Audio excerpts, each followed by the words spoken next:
Dictation start होगा 5 second बाद। Start.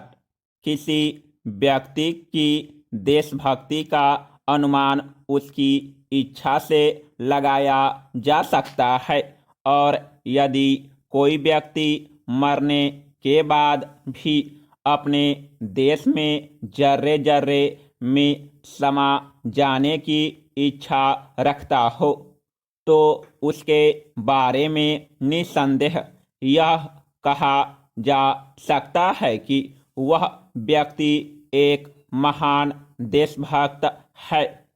ऐसे ही एक महान देशभक्त थे पंडित जवाहरलाल नेहरू।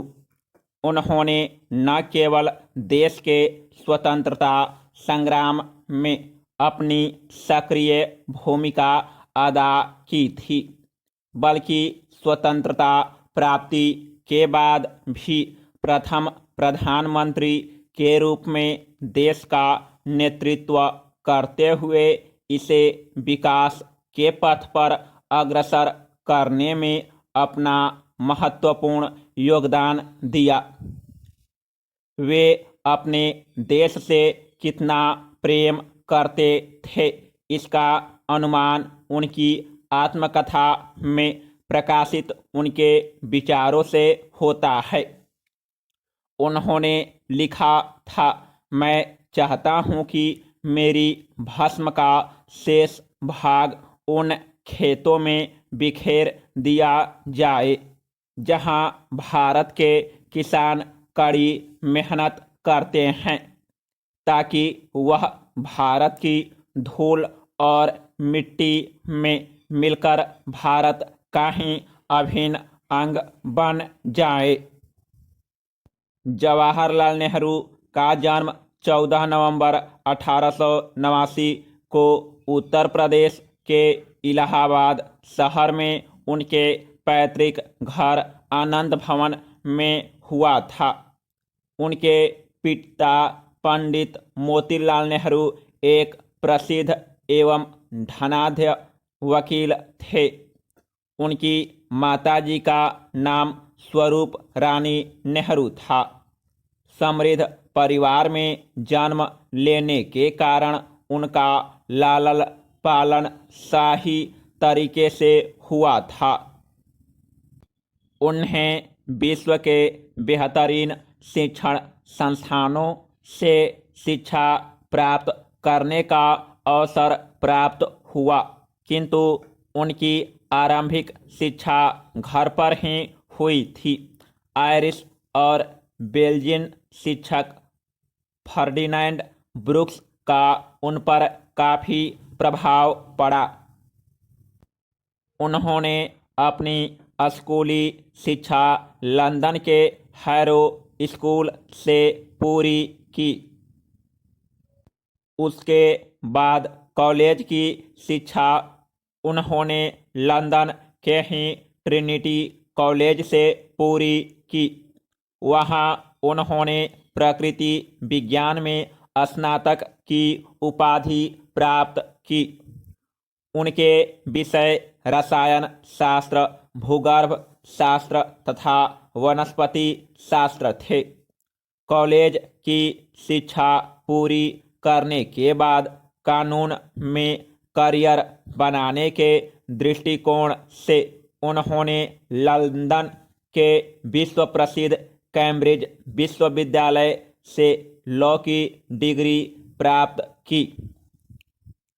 अपनी शिक्षा पूरी करने के बाद वे 1912 में भारत लौटे और इलाहाबाद उच्च न्यायालय में वकालत शुरू की। वर्ष 1916 में उनका विवाह कमला नेहरू से हुआ। वर्ष 1916 में नेहरू लखनऊ अधिवेशन में महात्मा गांधी के संपर्क में आए। वर्ष 1917 में Jawaharlal Nehru home rule league में शामिल हो गए।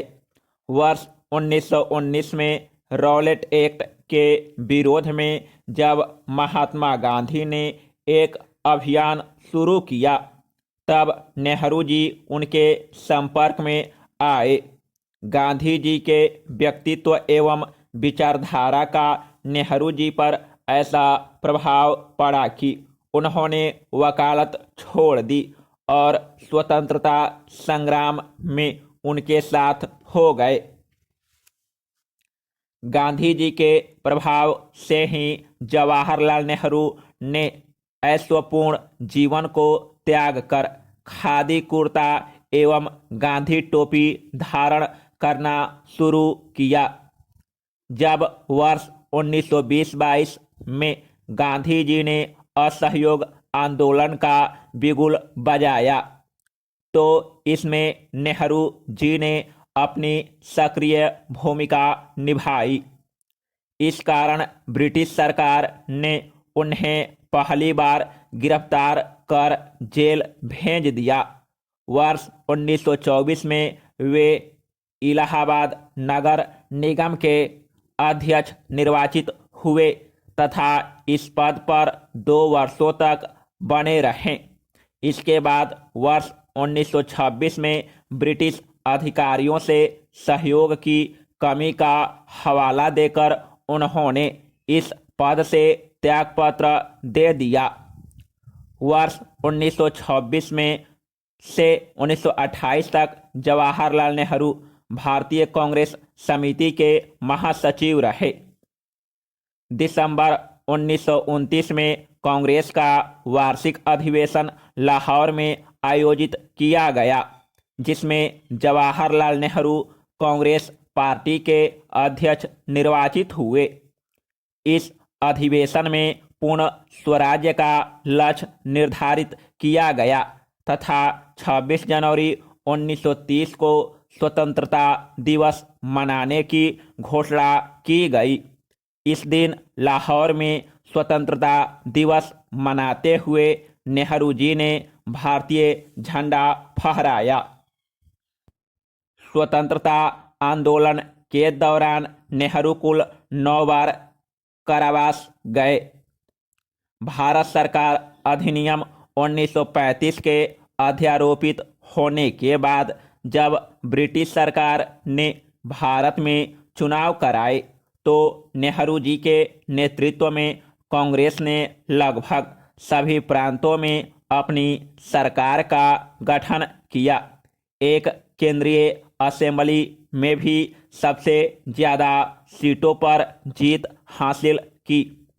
वर्ष 1939 में भारतीय सैनिकों को द्वितीय विश्व युद्ध में भेजने के ब्रिटिश सरकार के निर्णय के विरुद्ध नेहरू जी ने केंद्रीय असेंबली भंग कर दी। कैबिनेट मिशन योजना को स्वीकार किए जाने के पश्चात संविधान सभा के निर्माण के लिए जुलाई 1946 में हुए चुनाव में कांग्रेस ने नेहरू जी के नेतृत्व में 214 स्थानों में से 205 स्थानों पर जीत हासिल की। इसके बाद नेहरू जी के नेतृत्व में अंतरिम सरकार का गठन 2 सितंबर 1946 को हुआ।